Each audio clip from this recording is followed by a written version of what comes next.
So that's started now. So yeah, so I really appreciate having we from the band Prime on this interview today. So how you doing? I'm good, very well, thank you, mate. How are you?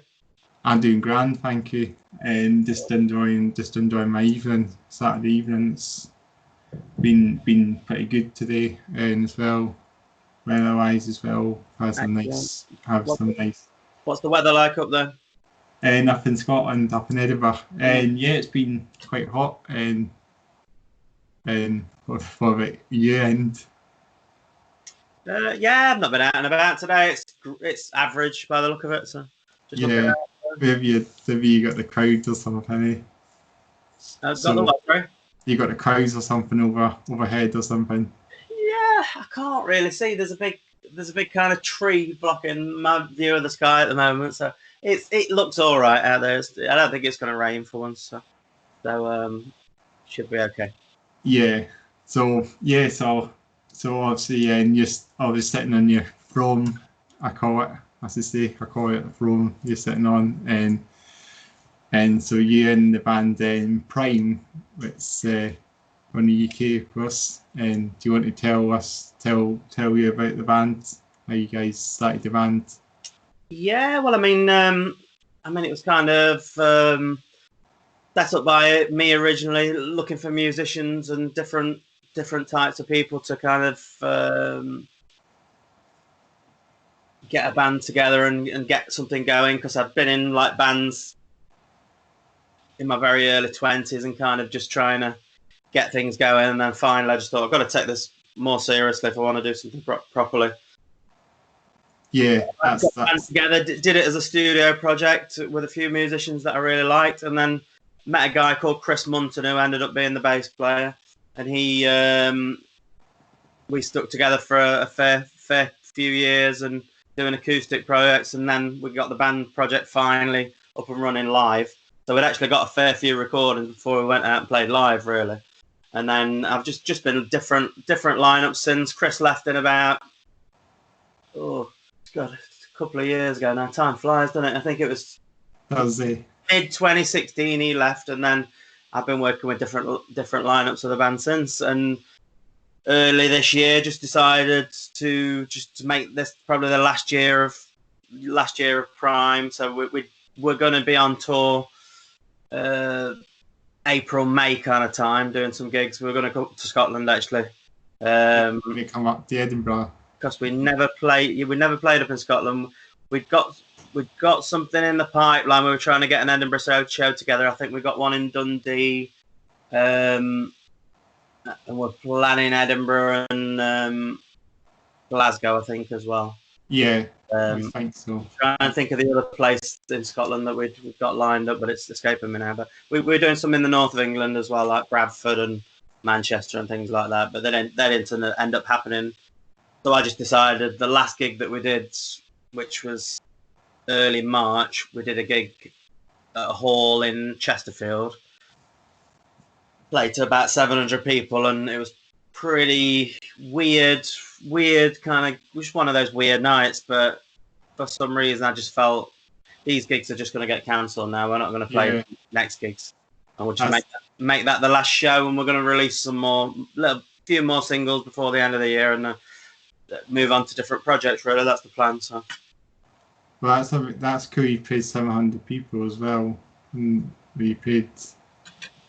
Yeah, it was a very weird gig. I was telling an interviewer the other day on a podcast called Design, a gig that I was talking about, and I was telling him the story about how it was just a complete mess with the sound and everything. And the first track we played that night, the roadie told us to.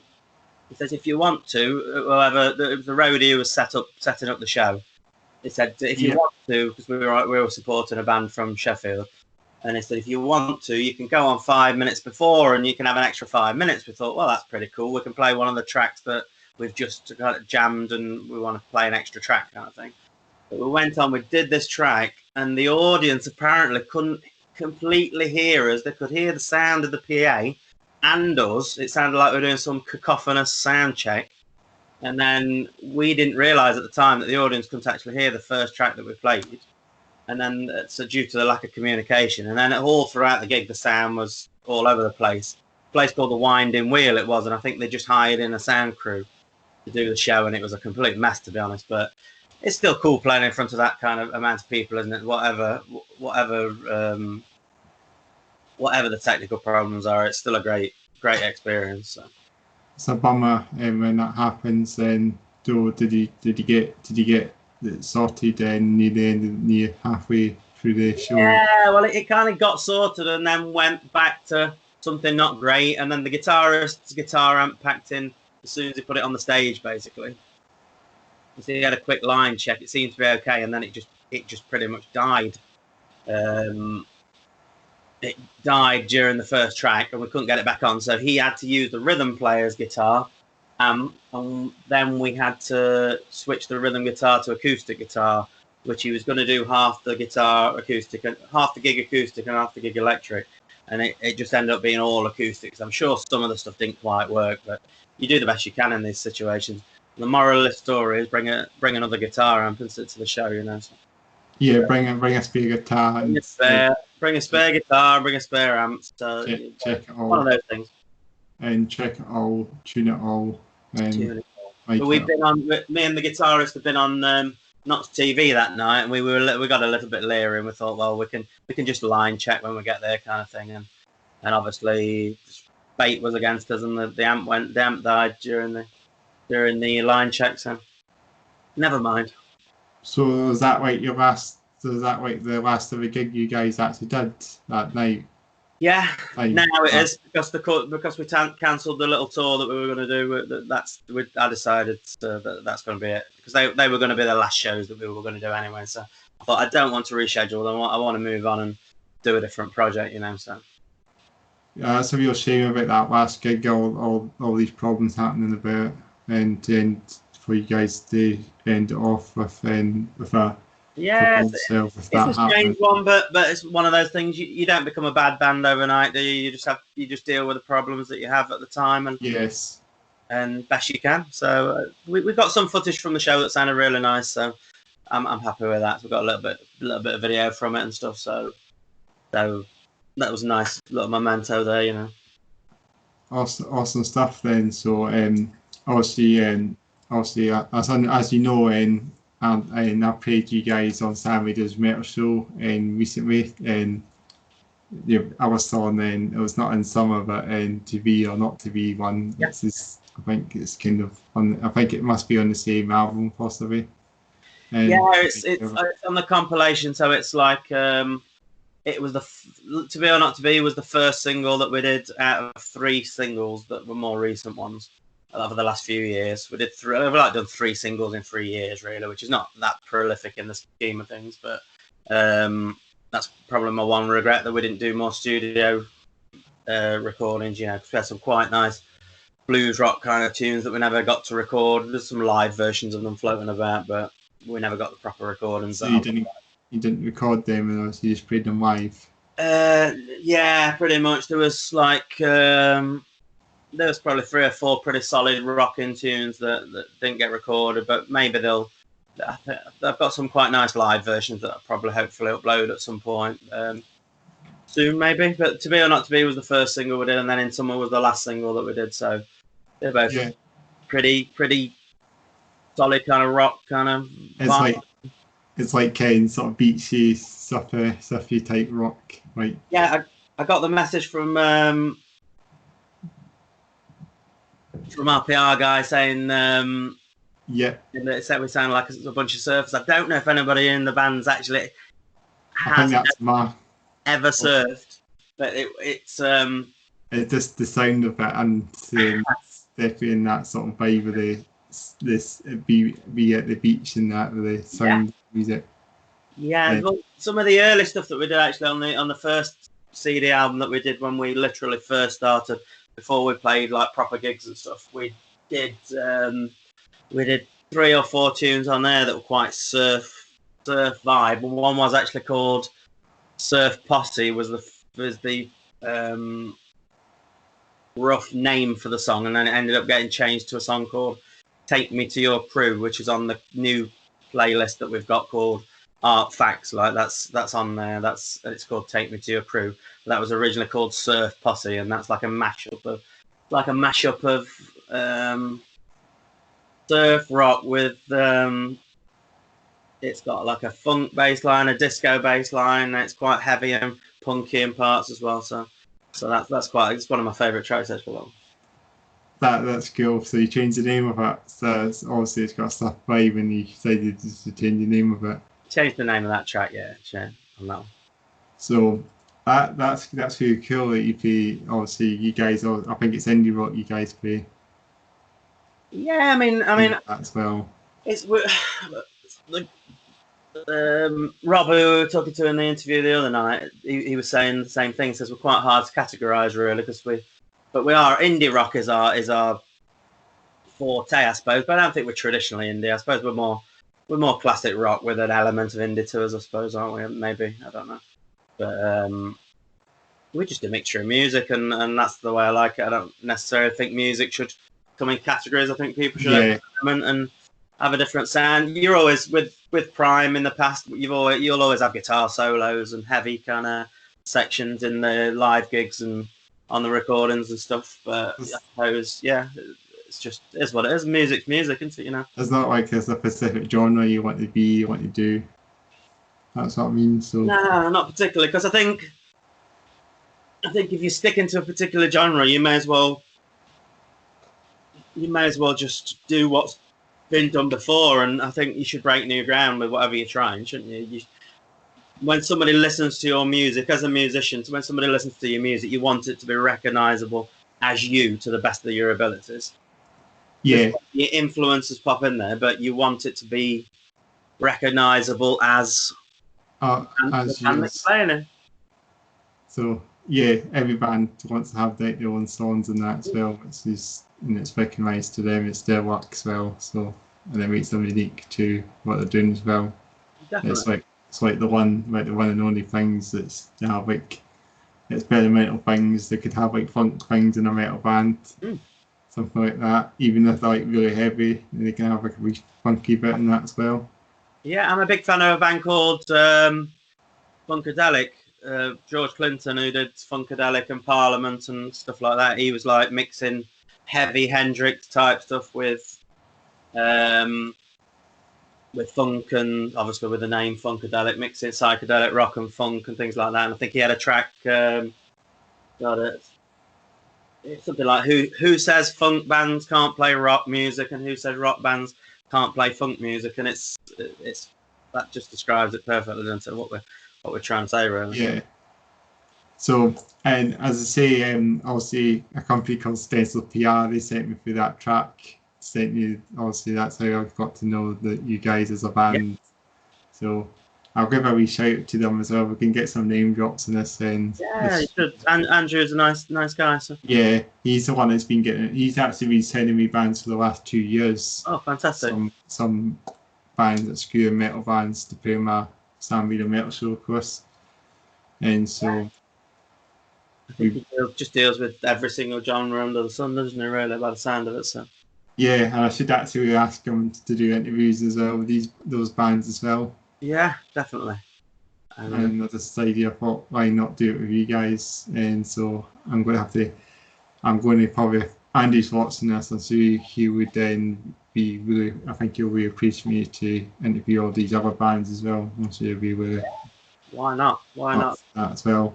I mean, I suppose with us, like you said, you play To Be or Not To Be, it's got like the heaviest sound that we've probably got in terms of kind of stuff you would play, maybe, I don't know, but that's probably why you sent that in.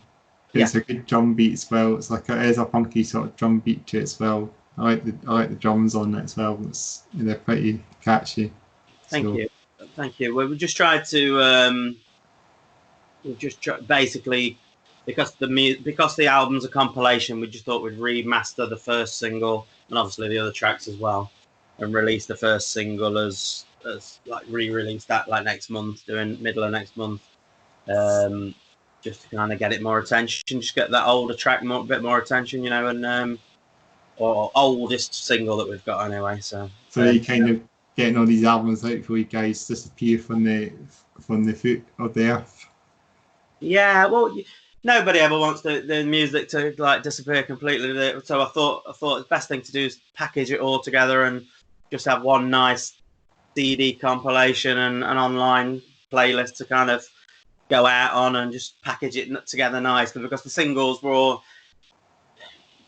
I'm probably from the old school of people that likes the physical content as well, and it's just nice to have that there. We've only done a limited edition of a couple of hundred CDs and stuff, but it's just nice to have it out there as a physical thing as well, and just put it all together, put the release all together. And it's quite good because re-uploading the track, like the weekend I re-uploaded To Be or Not to Be, for some bizarre reason, I'm not exactly sure why, the track's got about like 80,000 plays on Spotify at the moment. So that's 80,000. Yeah, I've absolutely no idea why. I'm very confused by it, but I think everyone likes it. I'm glad it'll pay some of the recording costs back anyway. So which is nice. So that's doing good. That's really good. 80,000. I wouldn't that. You'll get to 100,000, no doubt. Well, hopefully, just keep pushing the recordings. We're on a few different playlists and things like that. So just keep pushing the recordings, talking to nice people like yourself that get the song out there and stuff. So fantastic. Like Stencil's PR, I didn't know you guys until Andy emailed them. So of course, it's a good way that get to know you guys, and it would definitely help as well. Also, our radio station as well will help us then get a bit established as well. At the same time, name dropping these bands on the. Precisely. If people are legitimate and nice people, they'll share each other's concepts and projects and things like that, and get each other's names out there, and it just makes life a lot better for everybody, doesn't it? So. Yeah, indeed. So. As I say, I've got questions, and also I've got a question list on my phone, so I could always ask you some questions. Yeah, that'd be fantastic. Thank you. So I think we asked the first one, then. So I was saying what I think I might say this one. This one might be one we've probably talked about before. But what are your music influences? Maybe talk about bands or something that you guys. Yeah, we could be here all day with that one then. Well, I mean, thinking of heavier influences over the years, especially like in the hard rock kind of category, for me, stuff like early glam rock and punk kind of stuff, like the Iggy Pop and the Stooges was a big influence on me when I first started being a singer. David Bowie's a big influence. Stuff I really like, stuff like Black Sabbath. So a lot of 70s kind of rock stuff as well. Red Zeppelin as well. Who, sorry? Red Zeppelin as well. Zeppelin, yeah. I mean, I got into Zeppelin a little bit later. I kind of resisted Zeppelin a little bit until they were one of those bands everybody used to go on about, and I'm the kind of person that if people's pushing something too much down my throat, it kind of puts me off a little bit. And I probably heard the more commercial kind of Stairway to Heaven, rock and roll kind of thing. And I think I got into the Physical Graffiti album, which I really got into a few years back, and then suddenly just thought, they're undisputedly a great band, aren't they? With music like that, it's such a mixture of music as well. Back to what I was saying earlier, that they prove the point of a mixture of music is vital to keep a longevity going for a band, and keep it interesting for things, Yeah, they play like various types of classic rock as well, like sort of they play like softer stuff as well. Yeah, blues, acoustic. The thing I like about Black Sabbath as well on what about Doom in it as well, stoner. Like Black Sabbath Volume 4, and I think maybe Sabotage, maybe. There's a lot of like Spanish style acoustic guitar on there and stuff, which is Tony I.M. is fantastic player. Absolutely. and obviously Sabbath aren't around anymore now, unfortunately. It was one of the bands I didn't see until they obviously they've been around, but they had that they sort of had that that reunion that they did in 2013, and then obviously I was reading a really good book about Sabbath by a guy called Mick Wall. I think he's written quite a few good rock books, and he was talking about the reunion. And apparently the drummer was like pushed out. He was priced out, wasn't he, Bill Ward? And that was quite interesting how he got kind of, he didn't play the game in terms of Sharon Osbourne's kind of bartering power and stuff. They had a lot of power at that point in the Ozzy and Sharon to try and get things back together. And I think he kind of got pushed out the side and exited during the tour. So what caused them to kind of disappear then, split up at the end of the... Yeah. So I think there's only 3 on the last tour, and there were 3 of the original members, I think, in the end instead of 4, which is a shame, isn't it? I mean, Ozzy will probably still do his own solo stuff still. Yeah. He's been having a lot of health problems, I think, over the past few years now. He had to cancel the tours. Yeah, I see that. Well, I would like to see Ozzy before he stops touring, to be honest. He's not going to last forever, is he, with the amount of drugs he's ingested over the years? So. Yeah, he might be doing like a farewell tour. I think this was like a farewell tour he was doing, isn't it? I think he's done about 50 farewell tours. So whether or not it might be the second to last farewell tour he does, or something like that. Who knows? He does so many farewell tours, and he still comes back again. I was reading an article. I'm quite a big wrestling fan, and I was reading an article about all the old professional wrestlers that had done so many farewell matches and things like that, and then eventually, like 2 years later, coming back and things like that. So you must be at the wrestling as well then.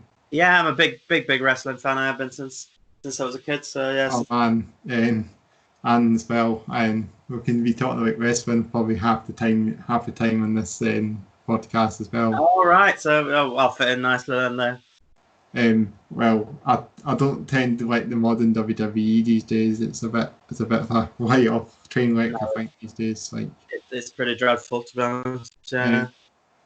Like obviously like Dolph Ziggler and Bo Dallas, like crap names, I think, in my opinion as well. These wrestlers.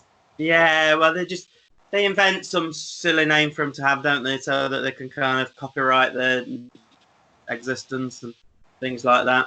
It's like the equivalent of the old music contracts back in the day, and probably a lot of the music contracts now, where they're all tied up, aren't they, in the contract? The contract is always in the hands of the company rather than the hands of the professionals and the people with talent, But I suppose that's always been big business as a whole, Yeah, it's the thing these days, and I like the old wrestling, I think, and I feel like the days Chris Jericho, I think, when he started, and yeah, he was a bit of a megastar in the WWE.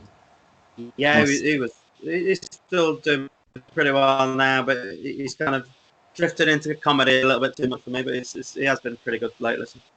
Yeah, he's quite a funny. He's a really funny dude, actually. Like, I did like the little bit of the bubbly speech. That was funny. I mean, he obviously he's in Fozzy as well. It's his band, and seen them live at Bloodstock. Ah, sweet. Were they good? Well, they were really good, actually. And Jericho has that kind of style. He wears all these fedoras and stuff like that on. He dresses like that now. Yeah, he puts a good show on. He does. Well, that's his background's like a lot of the classic rock and glam rock, isn't it, as well? So. Yeah, that's the thing. That's the thing about he's on a band. That's what makes him unique. That's what makes him quite unique as well. He's one of the wrestlers that likes to play with his in a metal band. Isn't Kiss one of his favourite bands? Sorry? Isn't Kiss one of his favourite bands? Well, I think his name was named after the Walls of Jericho. Got the name off Halloween's album, I think. It was given the name. There's a song called Walls of Jericho, an album. Well, I think it's an album covers of Jericho and they restart, and then that's how you got the name for his. It's a little bit of a cooler name. It's a little bit of a cooler name than Christopher Irvine, I know, isn't it? So. I mean, and I'm Chris as well, of course. And so there's quite a lot of Chris names going around. And I think Chris is his real name. Well, my band, my old school friend, one of my best friends, he's named himself online as John Jericho. That's his name. So he took a bit of the Chris Jericho as well. Jericho name as well. Then. Yeah, we're always. You think it's a real name, Chris Jericho? Also, these wrestlers have like these made up names. Like as you said, I think Chris Jericho is a bit of a real name as well, in a way. Yeah, in a way, you'd just about get away with it, wouldn't you? Yeah, I think it's a real name. I think it works. Like I think most people call him Chris Jericho anyway, and he's used to that. He won't be called. Yeah, why would you change him? Well, his dad was a famous hockey player, wasn't he? Was he? Yeah, I can't want to say Bill Irwin, but he's appeared on AEW wrestling lately as just doing some silly guest appearance on it. But okay. He's a big Canadian hockey player, yeah. Yeah, he's Canadian as well. Yeah. Chris Jericho. I actually know that.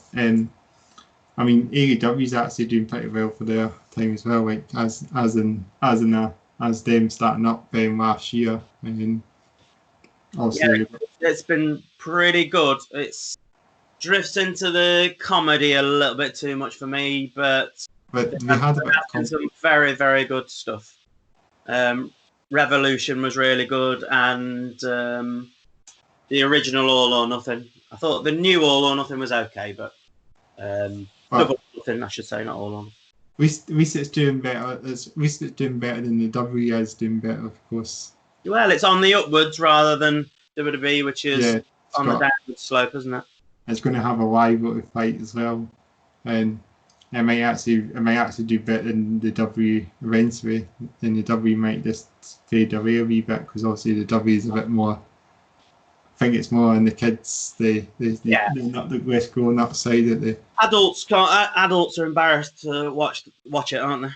Yeah. I think so. We've grown up on people like Bret Hart and Steve Austin and Chris Jericho and people like that, and then we're stuck on Kurt Angle.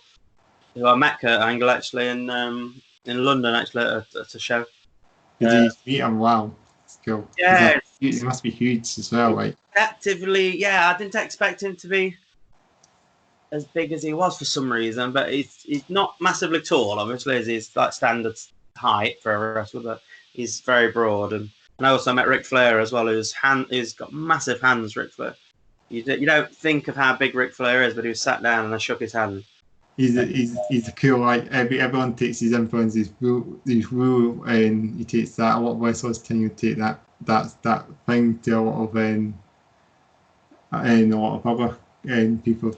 As a wrestling fan, a lot of people implement all these fan sounds to smaller companies as well.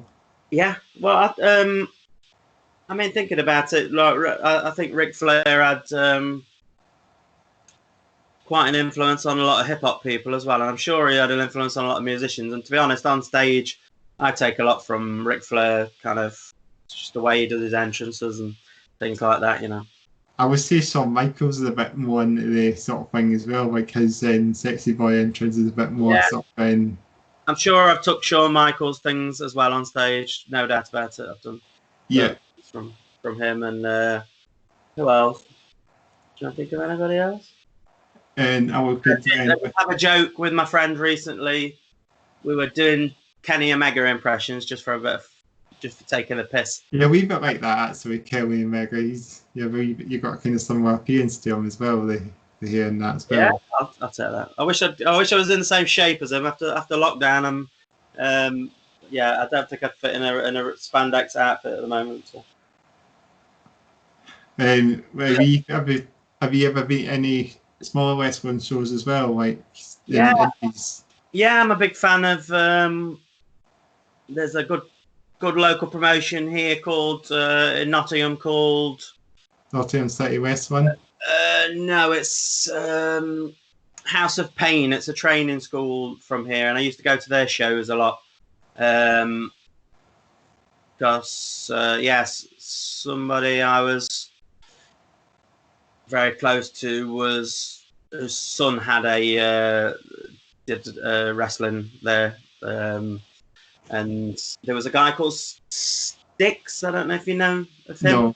No, not heard of his name, He's got quite a good reputation here, and as a trainer, he's a big guy, and I think he had a WWE tryout. He didn't get through, but I saw a lot of Joseph Connor's earlier matches as well. Obviously, he's now at NXT UK, isn't he, as well? So NXT, yeah, that's another thing as well. They got a UK version of it as well. So I saw them in a bar one time. I had a drink with them, and Joseph Connor was I was talking to Joseph Connor's girlfriend. This is years ago now, and he was giving me the dead eye for talking to his girlfriend. So I'll but I think he seems the kind of character that he is on in the ring a little bit in real life as well. He's quite a spiky character. I saw a great match with him and his tag team partner. I can't think of his tag team partner's name, but and it was one of the best live matches I've been to be honest. I'd say the best wrestling event I've ever been to was in Nottingham, and it was Dragon Gate UK. Dragon Gate USA. Sorry, they did a tour. I saw Pac wrestle and a lot of the Japanese guys, and that was a really, really good show. One of the best shows I've been to anyway. So. That's cool. So you enjoyed that. Obviously, wrestling shows. Yeah. I did that as well. And I've not been to. You might be familiar with ICW. I'm sure you are. So you've heard that name. Yeah, I've seen. I think I watched one of their main events recently. It popped up after another video, and I thought I'd give it a try. I can't think. Who's the champion there? Sorry. Who's the champion there now? I actually not watched it in a while, unfortunately. But I mean, ICW is actually just it's just for the West as well. They're based in Glasgow, of course. So that's one of our sort of major wrestling promotions, I think. Yeah. They'll be in UK as well. So, and in the UK we probably have that as well. And they might actually move that music up a wee bit as well in the background. Listening to Sky Sports Premier League channel. Yeah, you do. We keep that off a wee bit. Yeah, sorry, it came back on from my. Did it? I had it on the TV in the background. Sorry about that. That's fine. And yeah, as I was saying then, and ICW, they're based in Glasgow, so that's one of our major promotions. It's probably the bigger one in the UK. It's probably the major one in the UK itself, because I think they televise it as well, like WWE in a way. Yeah, so like I say, that was one of the ones I watched. Can't think who the champion was, but he was a pretty cool heel. I can't think. It might have been Drew Garvey, wasn't it? And Jack Jester. Yeah. And I'm not sure. Gradle, you might be familiar with him. He's this sort of bigger. He's the one that's quite big as well, Gradle. Yeah, possibly. And there's Wolfgang. I think there's Mikey Whitwash. Oh, Wolfgang that's in NXT now. Yeah, he's in NXT. You're probably more a bit like Wolfgang and. Yeah, who's the dumpy Scottish fellow that was on the ITV wrestling? ITV wrestling. Dumpy kind of. I keep wanting to call him Spud, but that's Rockstar Spud, isn't it? Rockstar Spud. That's the one. No, there's a dumpy Scottish guy who was he's done really well for himself on the independent scene. I can't think of his name, but he's quite charismatic, kind of dumpy, fat little thing. I don't know what one I mean. I don't think I know the one you're talking about, unfortunately. I swear it was in ICW, but maybe it was in another promotion, but just happened to be Scottish. I'm not sure, but yeah. I don't know any other wrestlers, and I just know it. I think Jack Dester's quite a cool one in the way as well. He kind of brings the sort of the glam metal look as well. In a way, he does a wee bit of that sort of 80s metal look too. Yeah. I think that's always been kind of present in wrestling, hasn't it? I think studded leather jackets and things like that. I wouldn't quite go that far in my fashion sense, but if you want to come down, the Westland ramp, if you are a wrestler yourself, then if you imagine if you were a wrestler yourself, you'd want to go down.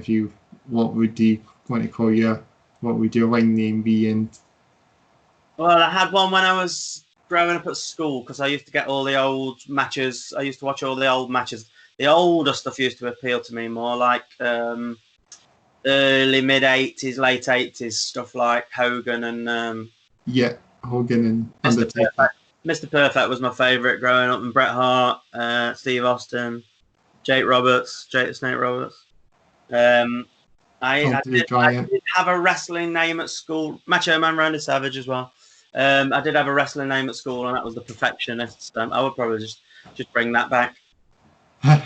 And if you come down to Westland, like that'd be a cool name to come down with as well. So, I mean, as for Westland in Edinburgh, we have one promotion called I think it's called Discovery Wrestling, which it's a small one. It's maybe one you might not be familiar with. I've never. I was meant to be coming up to do gigs this year, and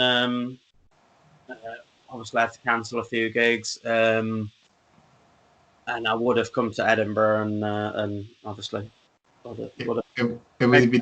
So hopefully I'll make that happen later this year or next year. Hopefully, so we'll have to have a drink and a catch up if I do. It'd be the case if there's a wrestling show in Edinburgh, then it'd be good. It'd be good to every one of these times you can come up, and then there'll be some of it, and you'll see some of our spots. Yeah, I'll try and time it for a show and check it out. Yeah, that'd be good. There's a couple of Edinburgh-based ones as well. There was a wrestler from my school as well, and I'll probably won't say his name, but maybe not. Maybe I won't really say his name, but he's in. I'll just call him Bob because he's called Bob the wrestler. So he's quite a small. At the time he's a school. He was at the school. He obviously wasn't a wrestler at that time, but he was a wrestling fan at the time. Obviously, I think you're a wrestling fan before you become a wrestler, so you know you like wrestling, of course. Of course, when you get the odd person that's not a fan that becomes a wrestler, don't you? Like Brock Lesnar's clearly not a fan. Goldberg's clearly not a fan, is he? But the majority of people. That was interesting. I was watching. It was an interview with the Revival, or FTR that they're called now, and they were talking about training at the NXT Performance Center, or it was just the Performance Center back then. I'm not sure. And so Ricky Morton from the Rock and Roll Express was there, and apparently with all these, they were doing tag team wrestling sessions. And apparently, I can't think which member of the Revival was saying it, but he was saying apparently nobody went up to Ricky Morton to talk to him and ask him some advice, because he's one of the best tag team wrestlers of all time, isn't he, really? But so he ended up getting in the ring in front of all the wrestlers, doing a speech and just saying, look, this is one of the greatest wrestlers of all time, and you want to be utilising this guy's knowledge and find out more about how to do your job, But I suppose modern day people have grown up watching this cheesy modern rubbish that is up now, aren't they? This crap that's with people that aren't.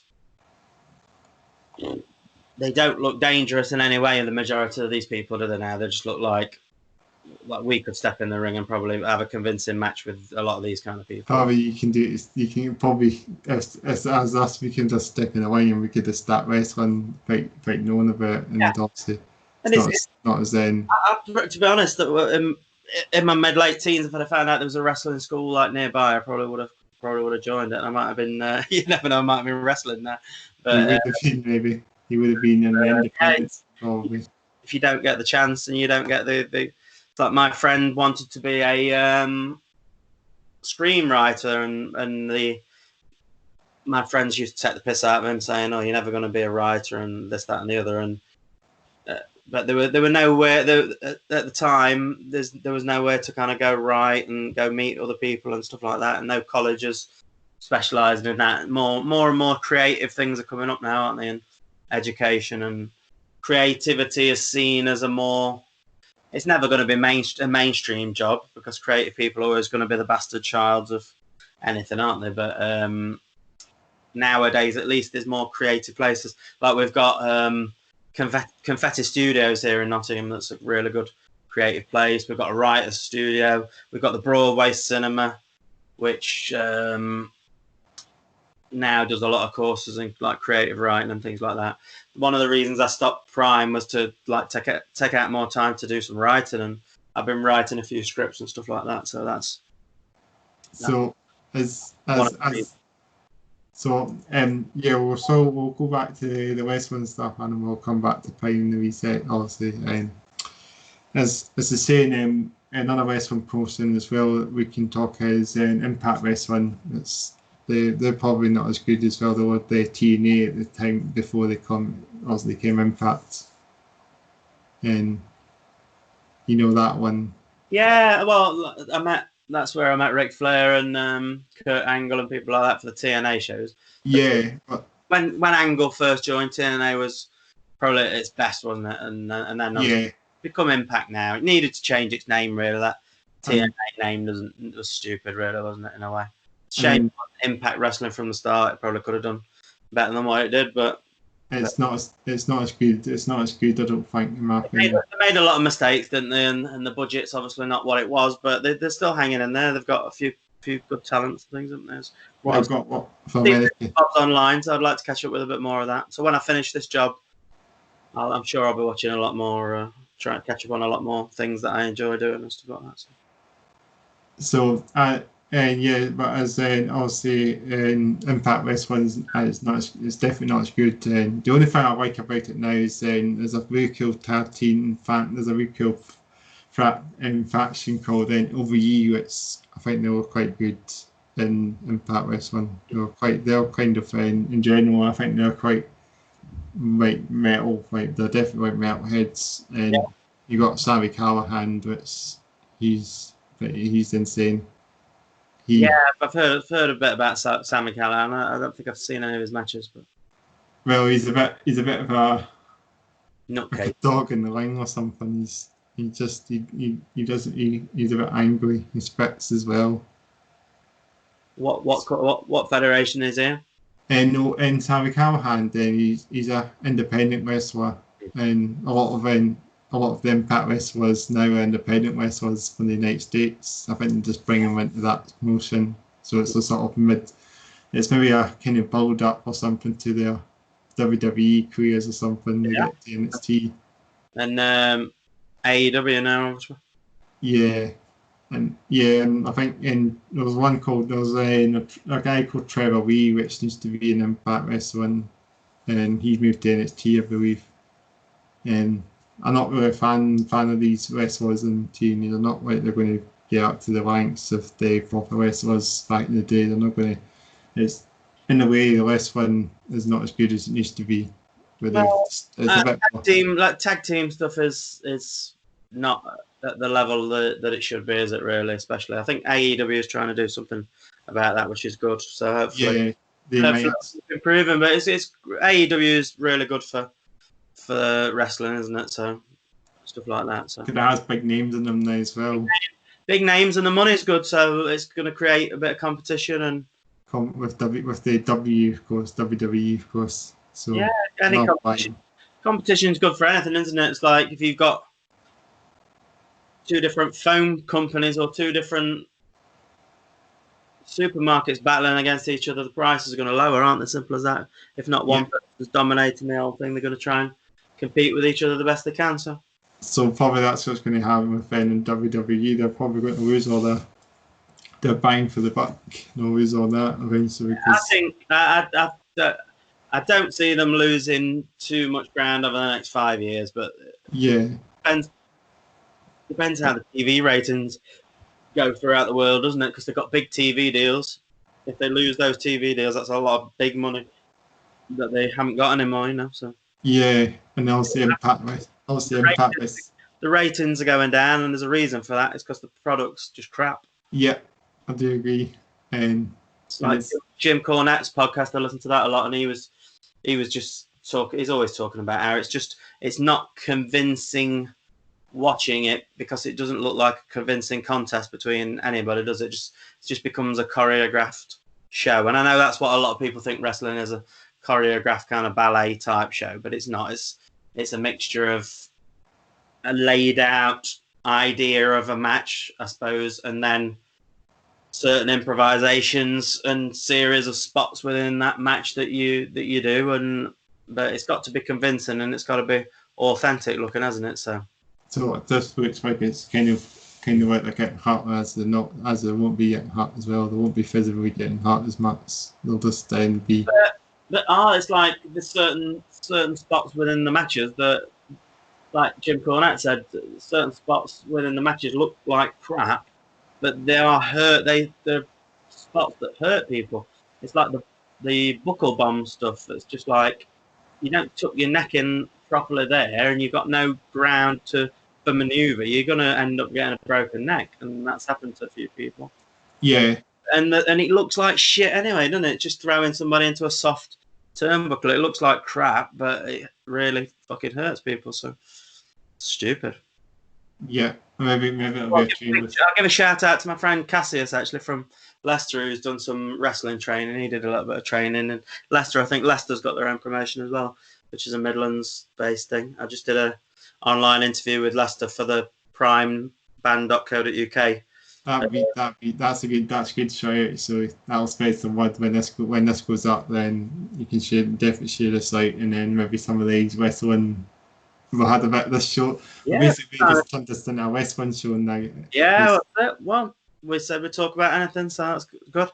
Yeah, of course. It's not there's no any limits, so we can talk anything. So that's what I mean. So, but yeah, and wrestling's in a way. It's I think they need to do a bit of they need to maybe get some. I mean, as in a way, it's kind of mixed. A lot of people maybe like it, and then they just get bored of it or something. And like one of these, I don't watch it as much, and it's quite boring seeing the same thing. Like music, it's like we're never bored of new albums coming out if it's an artist that we like and respect, and it's creatively interesting.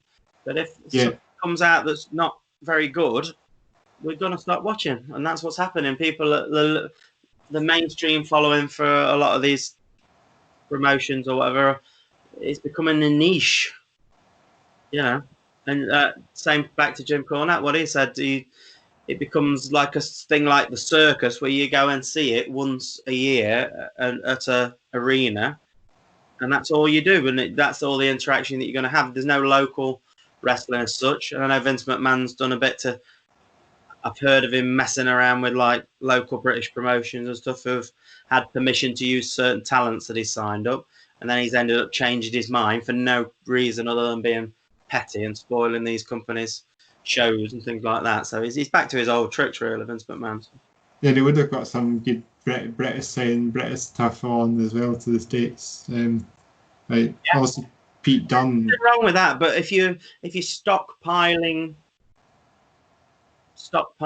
people that can't do anything, can't perform, really what's the point in that? You just stockpiling people so that other promotions can't get hold of them, you know what I mean? Yeah, and it's like all these it's a negative mindset, but it's typical Vince McMahon, and nobody's surprised, Big does his usually of Donald Trump, and that pretty much says all you need to know. Yeah. He could be like the Donald Trump of the wrestling world or something. He does. Well, Jim Cornette said he's got the vibe of Donald Trump, and with the way he thinks about things and stuff. He's probably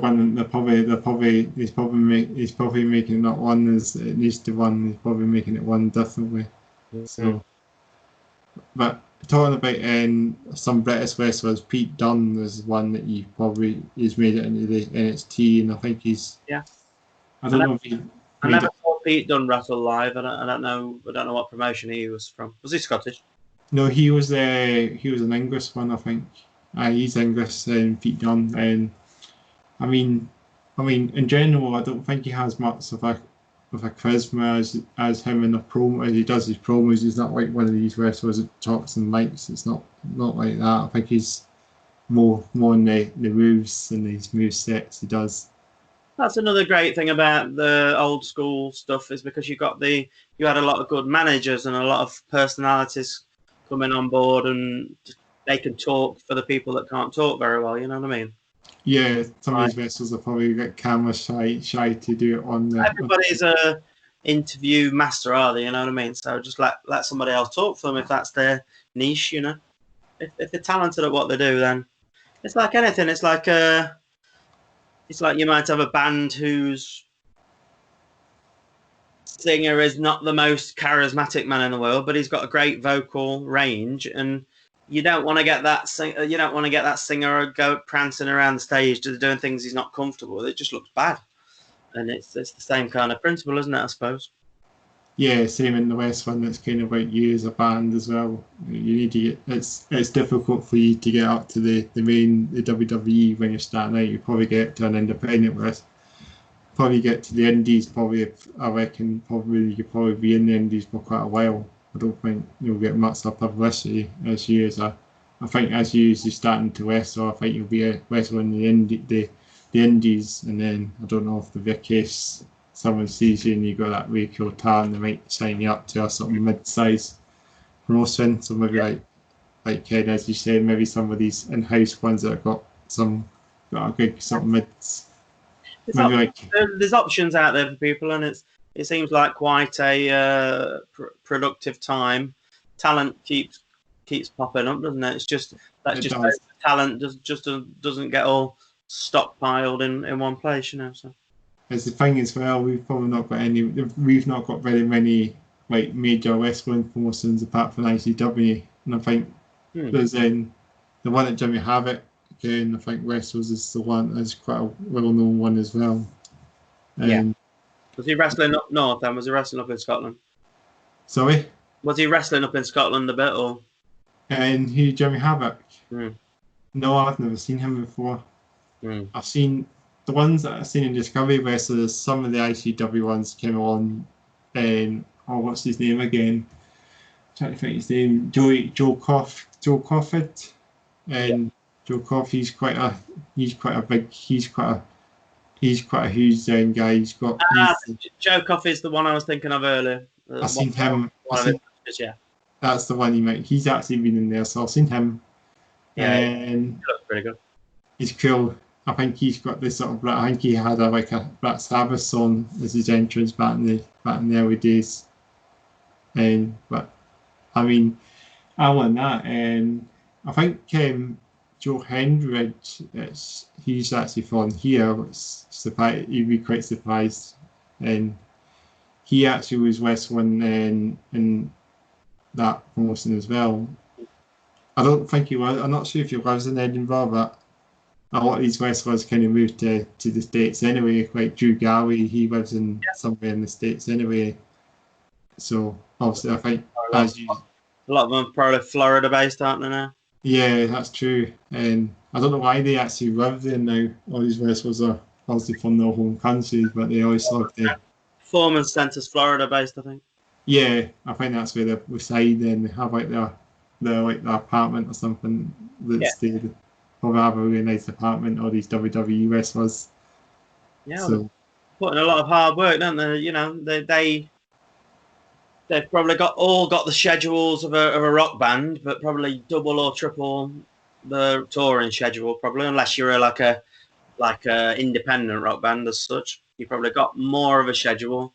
You've got more exercise to fit in. You've got more free time, emotional things to fit in, more TV appearances to fit in. Like being a rock musician, but an athlete as well, and you've got all those commitments, and it must be a hard job. So they earn the money that they get for sure. And they have probably a bit more free time, the sort of indie ones as well, because they're not like they're going to be wrestling every day of the week, basically like as in WWE does. They also have to televise it every week. Back to being in a band though, it's the same. If you were hooked to a major label, you'd have more restrictions, wouldn't you? Whereas if you're hooked to an independent company, then life would hopefully be a little bit easier for you. So. Yeah, I always think as you do that as well, I think you're getting a wee bit pushed as well, and you would think I just think as a way you might just feel it's the same thing over and over and over and over. Yeah. And then you just get bored or something just stops you. You just want to stop in your tracks or something. And it's like any field, you've got to stick up for yourself, haven't you? You've got to say, this is the direction I want to go in, and not let anybody kind of push you into a different direction. It's like I've spoken to musicians in the past who I've talked to, and they've had a little bit of success in their own way, but they're trying to push you into doing a certain kind of music, and it's just like, just let me do what I want to do. You do what you want to do. Yeah. Even though what you want to do is what's already been done before, and it's back to what I said earlier. I don't want to just tread the same ground that every other musician's tread. Yeah, true, and that's partly one of the reasons I've finished Prime Up this year is because I want to go in a different direction. I think we've probably got to the point where people expect a certain type of thing from us.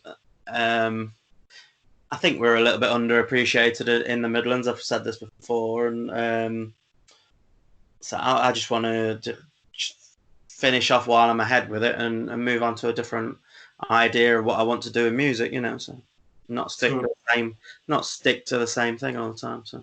So it's the case you'll still be doing music projects still. That's not the case. You're going to stop that, obviously. No, I'm still going to do music projects. I want to get involved in more soundtrack style music when possible.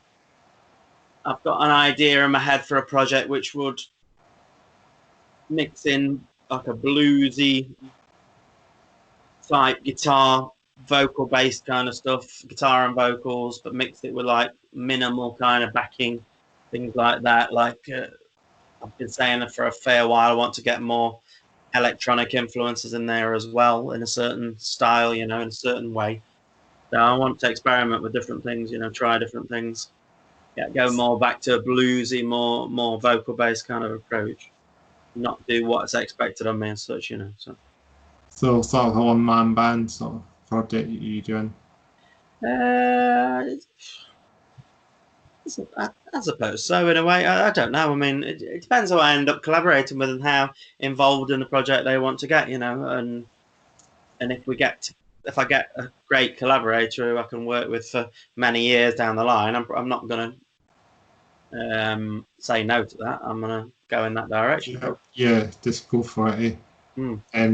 So yeah, if we're getting off the West Wind, also off on the Western Bill, so we might actually ask more questions now. Cool.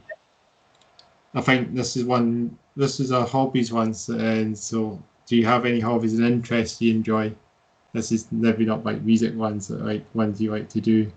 Yeah, well, I interrupted the audio with a bit of football earlier, so I quite like watching football. I quite like read. I read a lot of different biographies about different people, musicians, and different people, different stories. A lot of true life kind of stuff is more my thing, but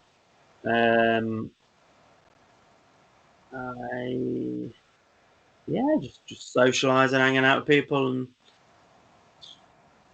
chilling out. I'm quite a big film fan as well, so a lot of different movies, like movies from all over the world, and different directors and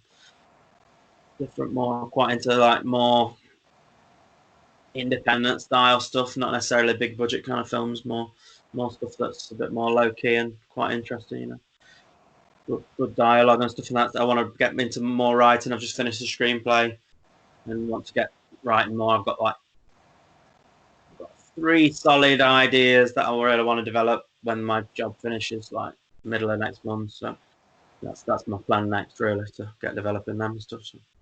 So you might just do some writing jobs and that, do stuff like that. Yeah, well, it's more necessarily a job. It's more things that I can develop and finish, and then I'd like to film some of them myself, and get involved with some local filmmakers and stuff like that, and really push to kind of make one of these things, So that'll be something you'll probably enjoy as well. Yeah, oh, big time. Yeah, it's something I wanted to do for many years, but obviously, you go down the music route, you get into music a bit more, and you focus on that. I believe you should focus on. You shouldn't really focus on more than a couple of things, should you? Really, in life, I don't think if you're creative type of person, maybe you can do that and balance it all under one umbrella. But yeah, I think if you want to be successful in something, you've got to kind of follow a certain path for a while and see where that takes you. And then that's the thing. As myself, and I do obviously I did a bit of music a few years back as well. I was in a band. All right. Well, what were your band called? We were called Midge actually. We're just giving Midge, and it's also a friend, also a friend in the band. The member in the band also came up with that. We were like a covers band. So if you've probably not checked out the video, also you can check in my channel. Obviously you can see the video pop-ups. Check out. I like all kinds of music, so I'm sure obviously myself as me as being a metalhead, of course I like all metal. So you can just bombard me with so many metal stuff. That's how much I like my metal. So and more sort of death thrash metal fan as well. Yeah. And so I like probably bands like Metallica, Megadeth, Slayer, Pantera. I like some modern stuff as well. Slipknot, Devil Driver, Sugar. The name goes on. So yeah, but as us as a band, we were a covers band, and we only played one show. That's it. Right. What happened? We played that in one of our local venues in the town as well. That's here, of course. So, what happened to the project then? Once that? Well, it's one of these things, of course. Someone just gets a job and then it stops a wee bit. And it usually gets to the point where you've got some paid stuff coming up, or you've got and things like that. When people start leaving, I've had that a couple of times within Prime. To be honest, we were getting some offers, paid shows, and getting some nice money on the table there, and a couple of musicians left just before we were due to get some paid stuff at times. That's the thing. It's not a traditional thing being in bands. It's a lot of things do happen. You don't people decide to leave, and then bands maybe that's the reason I want to rely on a drum machine and like a robot or something. I think would be the perfect. So as you do your own stuff and that, you'll do like Ken, use like Ken. I don't even have me there. I'll get some robot machine to sing everything I want to sing as well. Program the music. Have a robot full stop and be done with it, isn't it? And then you can just put vocals on it, and then that's your song. Just have an easy life. Sit at home with my feet up while the robot does all the hard work, probably. Really, something very straightforward. Then you'll have that done in no time, and you can just put it on YouTube. And on the modern, a lot of modern music in a nutshell, isn't it? A lot of like talentless people, just like with posters and robots and things. Like you get it done in like 10 minutes or something, and then you have it. Yeah, I can't knock anybody for it really. So just take the money and run. Yeah, and that may be a good song. Something that's a robot just makes a really good song, and then you reset, and then it does really well. I could see that being a metal cover. I've got friend of mine.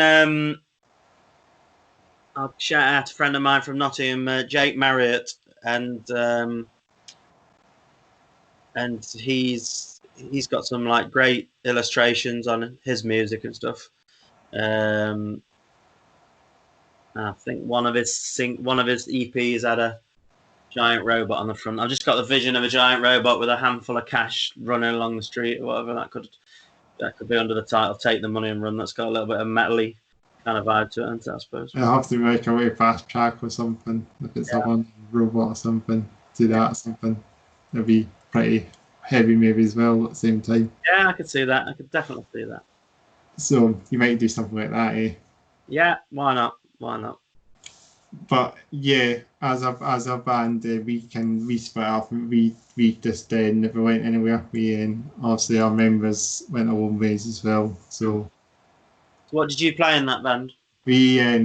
I'm a guitarist, and I play the guitar. I think I played guitar 5 years at the time when I did that, but then I just then packed it in and not played the guitar. So I've moved on for that, and then. How long has that been now? And that was like 2 years ago that gig was. So we played at the end of November 2018. Yeah. If you want to do it, just get back on the horse and do it. You know what I mean? Yeah, I just need, as I said, I'll need my time off it as well, and it could just always come back again. I might feel like I want to do it again.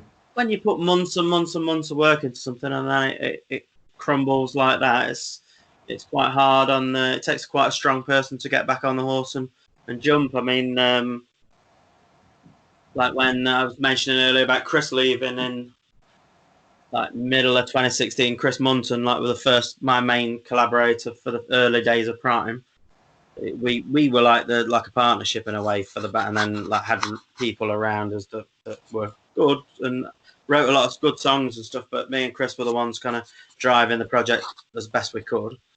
And when he left mid 2016, it was kind of like, right, I've got to get out there now, quick, and recruit some good people. Because when he fell out with me, then that was the end of that chapter of the band, and I went straight out there, found people that I knew and respected, and said, "Do you want to come on board and do some stuff?" Luckily, they'd seen me play live; they respected what Prime did and stuff. Came on board and did a good job for us for a certain amount of time, or whatever the case may be. And that's when Prime became kind of like we had a few revolving musicians here and there, and it's always been that way in a little way. But you've just got to keep pushing forward, with whatever. If you're passionate enough about something, you've just got to keep plugging away at it, really.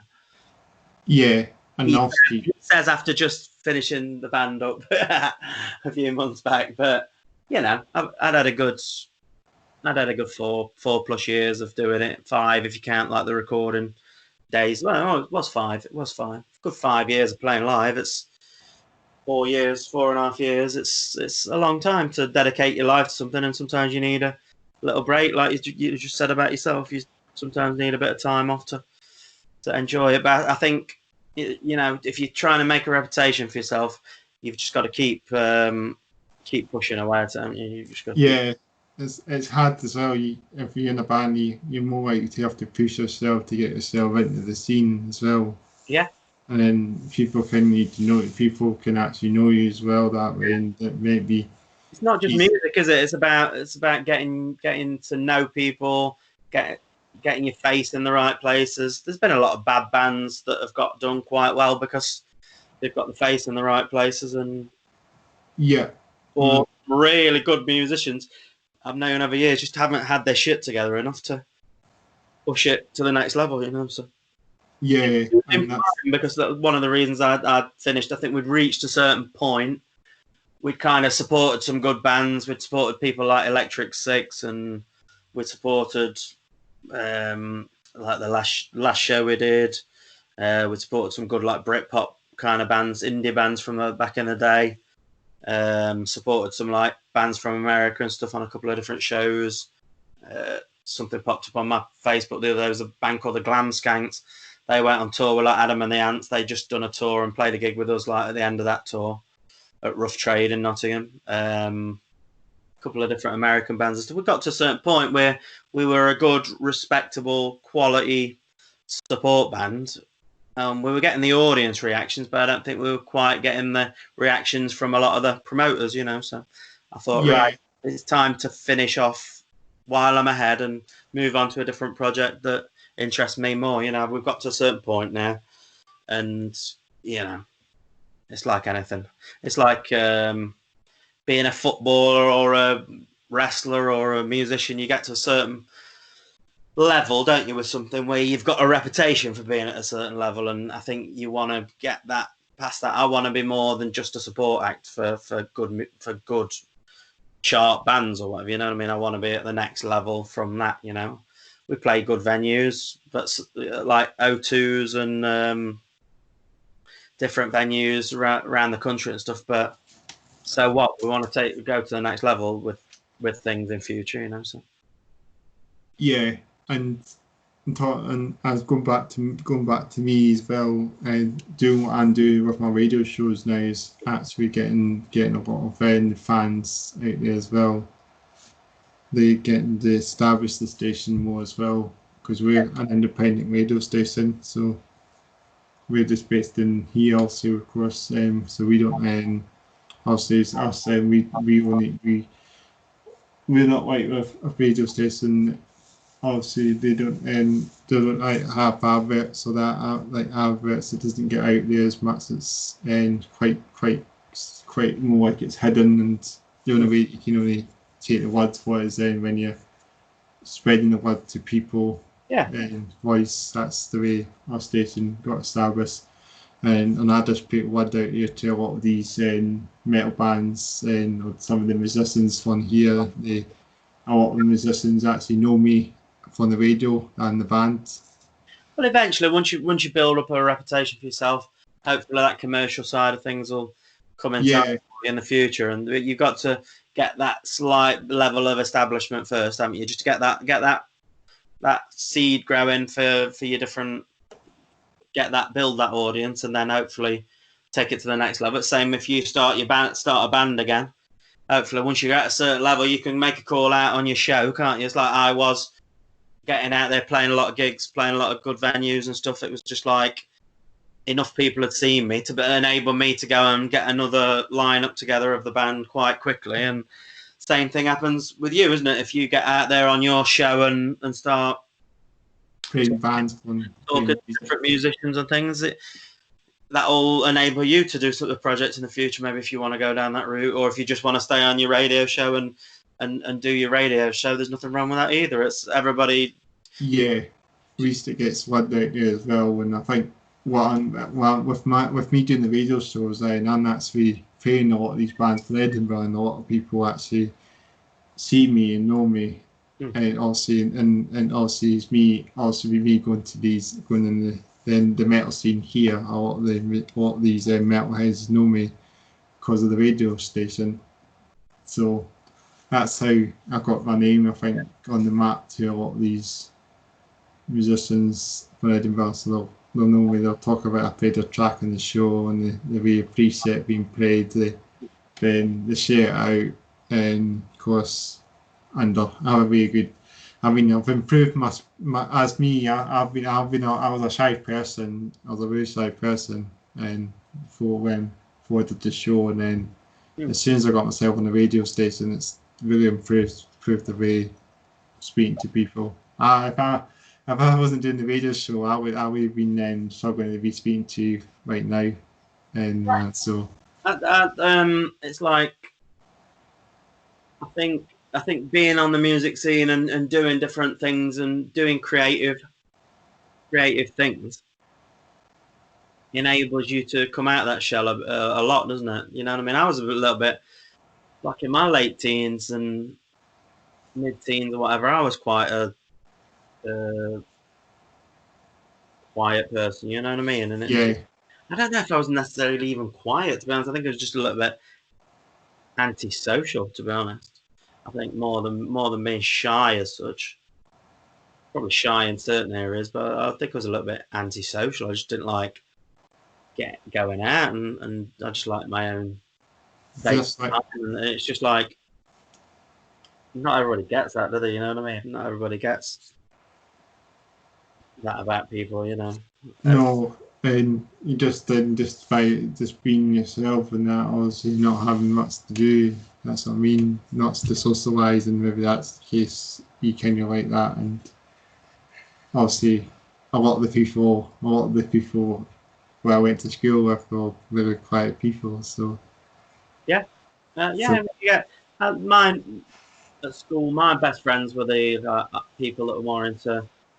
They're into the music a little bit, but quietly into the music. You know what I mean? They weren't in the bands. They weren't in like the punk bands that were at school and stuff like that. That's probably why my first band started like when I was like 20, 21, and it was like that's the reason that I probably wasn't floating about on this. And my first ever stage appearance was at a metal gig actually, and I can't think who the band was, I remember going on stage and somebody was playing Faith No More track called Ashes to Ashes, and I heard somebody say, "Anybody want to go up and play Ashes to Ashes?" And I was a massive Bowie fan at the time, and I thought he means the David Bowie's Ashes to Ashes. I was pissed out of my face on cheap cider.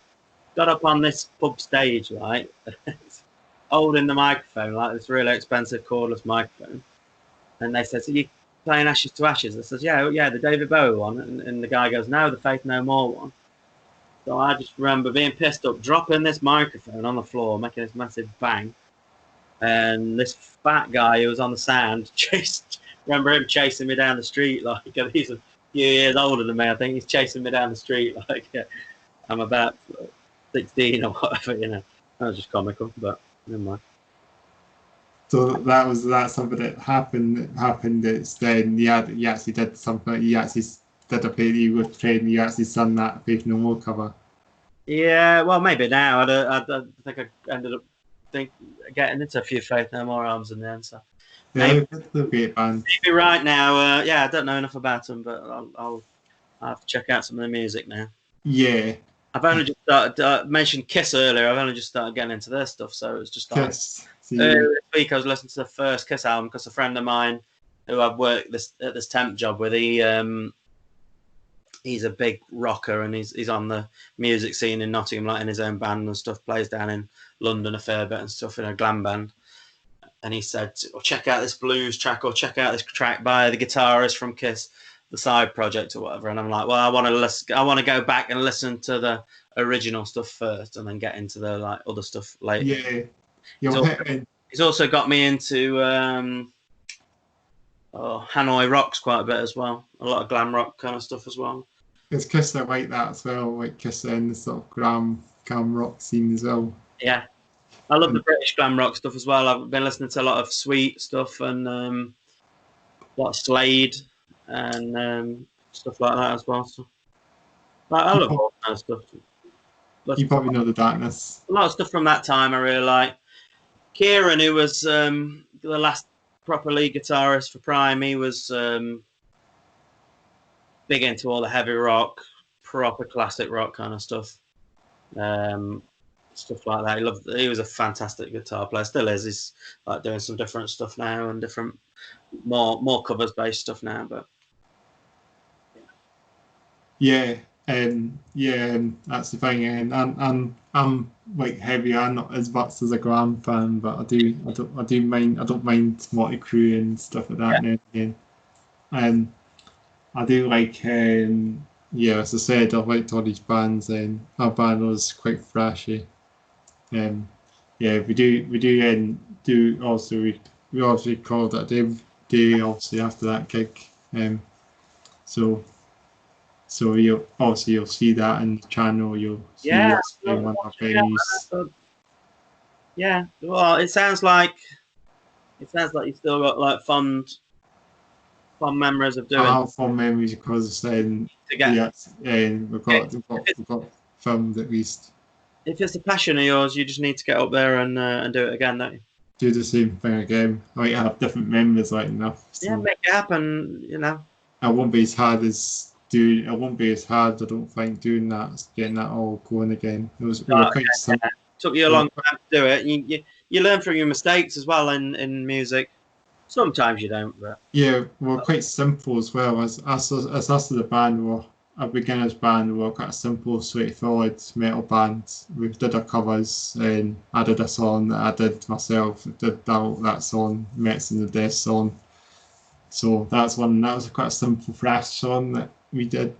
So, and it's quite simple for us to play as well. So it wasn't too bad. And of course we ended it up with one of the bell tones by Metallica, of course. And so it's just straightforward rock, and it's not like it's quite a lot of bands probably do that in general. They just go out on stage and then just play Metallica covers, and then it's still good as you playing your own stuff. It's not really going to.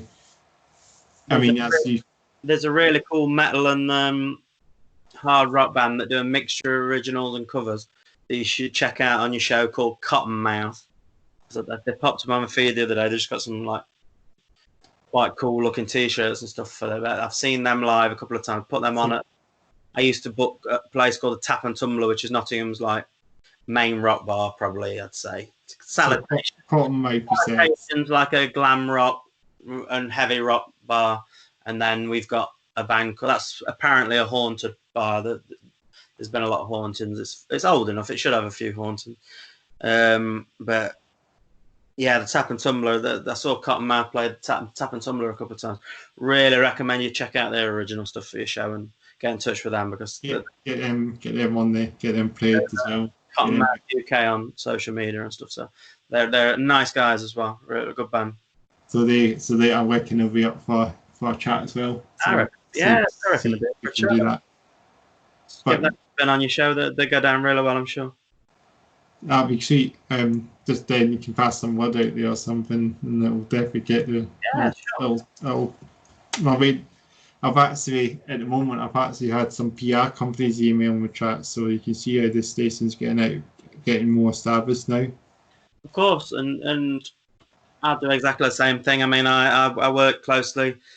The lady who's done some management for me, I'll shout out to her as well. Her name's Rebecca Singer, and she's from Carolina in America, and she always sends me recommendations and stuff. And I've been helping her out with some projects, video projects, and posters and things like that for different bands and stuff like that, different tours. We did a tour for a couple of American musicians coming over. Fortunately, one got cancelled. There was like a alternative country band called Ryan, Chris and the Rough Cuts. We were doing a tour for them. That's been postponed. So hopefully we can continue doing some stuff with them. But if anybody wants to check out the page, it's Top Up Music Management. I'm doing some stuff with helping out them. And yeah, different projects and stuff like that. So I'm always coming across interesting musicians and stuff. So anything within the hard rock, like metal kind of, I'll send over for sure. Get some word out there. So yeah, and so at least I can keep my show going. That's another way PR companies get in touch, sending tracks, and that's of course. You've got to have a fresh flow of music, haven't you, with what you do? You know. Yeah, and get these bands out play the same bands and just stick to the local thing. You've got to kind of branch out and build on things. It's like the guy who interviewed me online the other day for Design a Gig. It's on Spotify and a few of the podcast sites and stuff. For the Prime episode of that. That's just that's cool. Yeah, and he's clearly branching out. His podcast mainly Manchester based.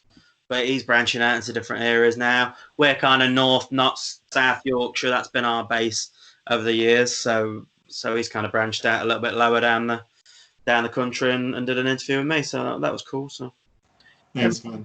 It's about meeting new people and meeting interesting musicians and stuff like that. So yeah, not that I'm that interested, but you know, it's always good to do that as well. I mean, as me, maybe one of these times in the near future, you never know. I might be interviewing some of the slightly bigger bands, so maybe I might be interviewing like bands, possibly like trying to think what a band would come in mind.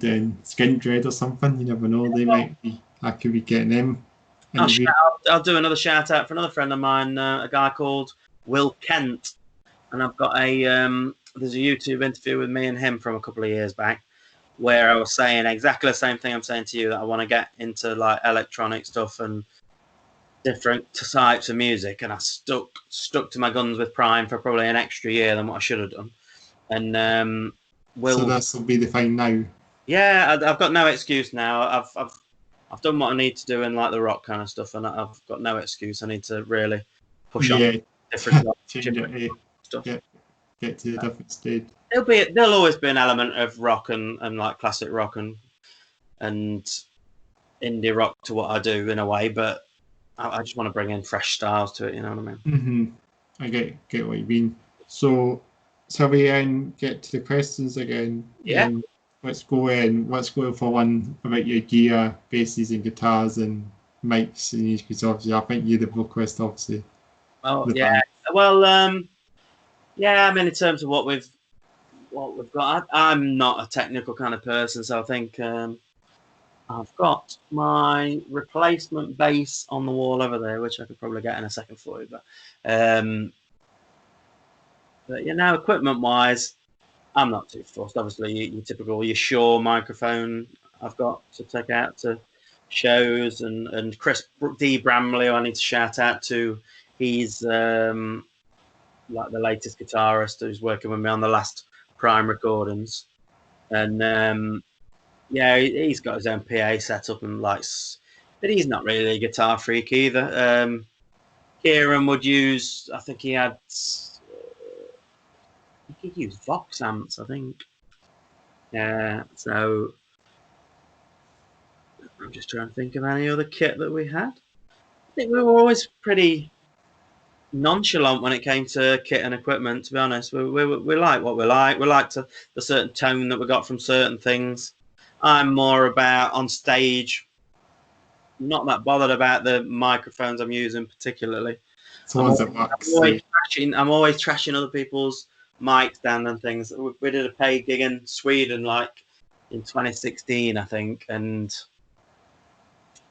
I ended up wrecking a mic that was quite a nice mic in Stockholm, and I ended up having to shell out for that mic, so that took a bit of our cut out for the paid gig that we had. It was still a great night. It's a performance, but you know, I need to start bringing my own microphones if I'm starting to trash too much equipment, mic stands and microphones. I wrecked a mic stand at the O2 as well, so they sent me a message saying we'll have to double check see if we can fix this mic stand. If not, you're paying for it, kind of thing. You know what I mean? So, but they were cool. But they were cool about it. So as you as a band, you've toured around Europe and that as well, not just the UK. Yeah, we've done. I mean, our tours. Well, in Europe, I wouldn't necessarily say we played tours. I've played three separate gigs as a band in different places. We've played in Stockholm, as I mentioned, Finland. We've played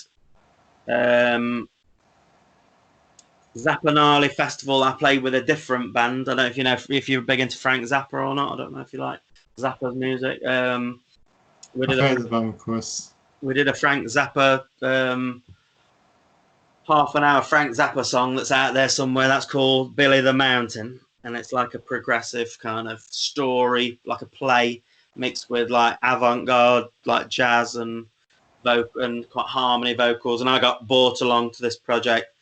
That wasn't a Prime gig. I got brought along to this project because my harmonies weren't too bad at the time. I was quite a decent lead vocalist before I joined Prime. And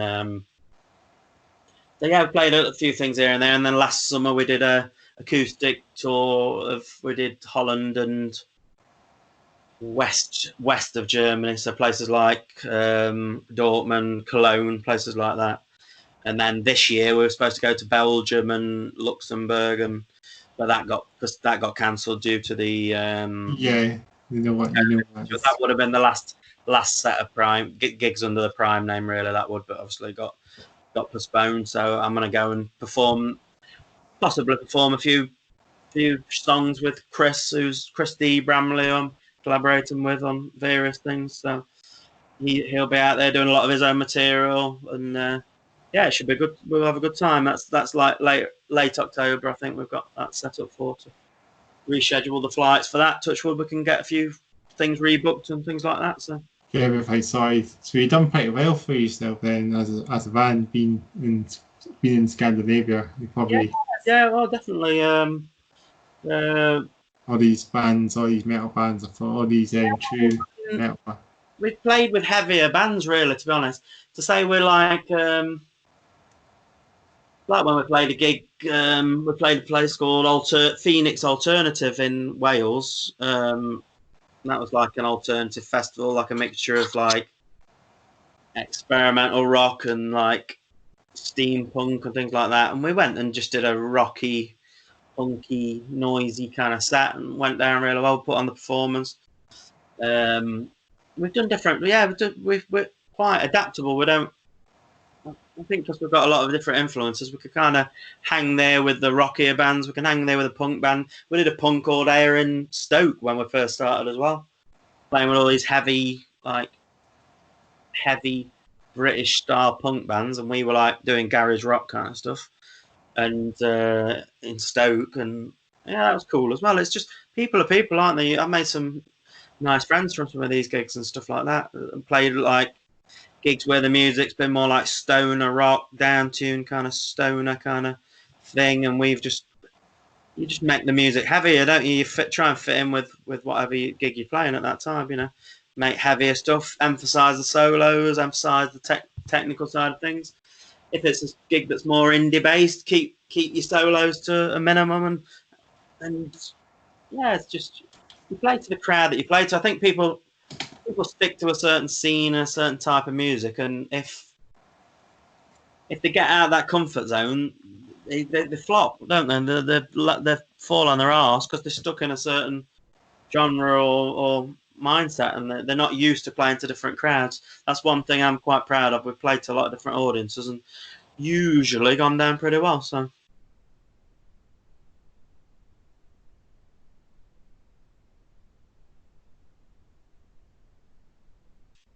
you're right, mate. I think the audio's gone.